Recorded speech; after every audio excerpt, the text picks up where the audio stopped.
आत्मघाती हमले में अब तक 22 लोगों की मौत हो चुकी है, 50 से ज्यादा घायल हैं और हमले की जिम्मेदारी कोई लेने को तैयार नहीं है।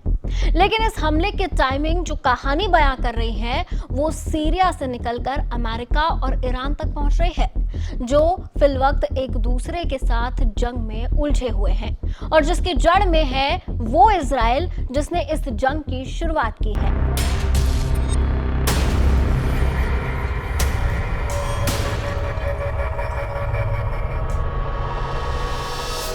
अभी 6 महीने पुरानी ही बात है। सीरिया में बशर अल असद का शासन था। उनका परिवार करीब 50 साल से सीरिया पर काबिज था, लेकिन बशर अल असद को ना तो अमेरिका पसंद करता था और ना ही इजराइल। सीरिया में भी लोग थे जो बशर को पसंद नहीं करते थे, तो बशर के सारे दुश्मन एक साथ आए और बशर का तख्ता पलट हो गया।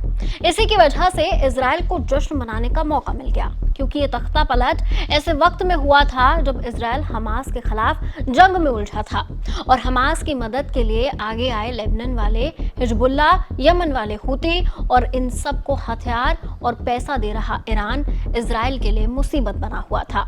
ऐसे में ईरान के दोस्त बशर सत्ता से हटे तो बेंजामिन नेतन्याहू खुश हो गए, बोले कि ऐतिहासिक दिन है और इसकी वजह भी थी। वजह ये थी कि बशर ईरान के दोस्त थे और इजराइल ईरान का दुश्मन। लेकिन बशर के बाद सीरिया की सत्ता पर काबिज हुआ अहमद अल शर्रा इजराइल और अमेरिका का दोस्त बन गया था।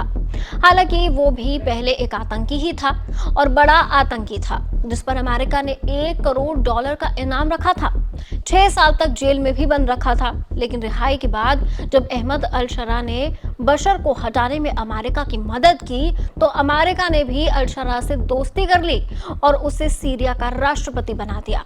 मकसद साफ था कि सीरिया को अपने कब्जे में रखा जाए ताकि ईरान कमजोर हो जाए, और यही हुआ भी। अमेरिका और इजराइल की बदौलत सीरिया की सत्ता पर काबिज अल शर्रा ईरान का दुश्मन बन गया, तो ईरान भी इजराइल और अमेरिका के साथ साथ सीरिया से भी दुश्मनी निभाने लगा। अभी जब ईरान और इजराइल के बीच जंग चल रही है तो दोनों एक दूसरे पर हमला कर रहे हैं। अमेरिका भी ईरान पर हमला कर ही चुका है।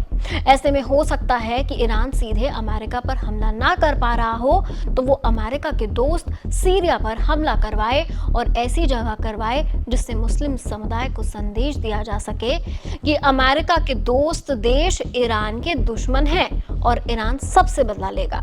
बाकी अहमद अल शर्रा भले ही सीरिया के राष्ट्रपति बन गए हों, लेकिन सीरिया में उनके भी दुश्मनों की कमी नहीं है। तालिबान जैसे आतंकी संगठनों से अपने आतंकी करियर की शुरुआत करने वाले अहमद अल शर्रा को आतंकी संगठनों का साथ छोड़ने पर भी विरोध झेलना पड़ रहा है, और सीरिया में उनके राष्ट्रपति रहते ईसाई समुदाय पर बड़े आतंकी हमले को अंजाम देना इस विरोध का एक नमूना भी हो सकता है। बाकी तो सीरिया है, वही सीरिया जहां से दुनिया का सबसे खतरनाक आतंकी संगठन ISIS निकला है, जिसने लोगों की गर्दन काटने के वीडियो पब्लिक कर अपनी दहशत कमाई थी। ये हमला उस दहशत को फिर से स्थापित करने की एक कोशिश भी हो सकती है। खैर, ये तो महज कयास है, लेकिन इसमें कोई शक नहीं है जब ईरान, इजराइल, अमेरिका सब एक दूसरे पर हमला कर रहे हों, उस बीच सीरिया पर भी एक आत्मघाती हमला हो जाता है।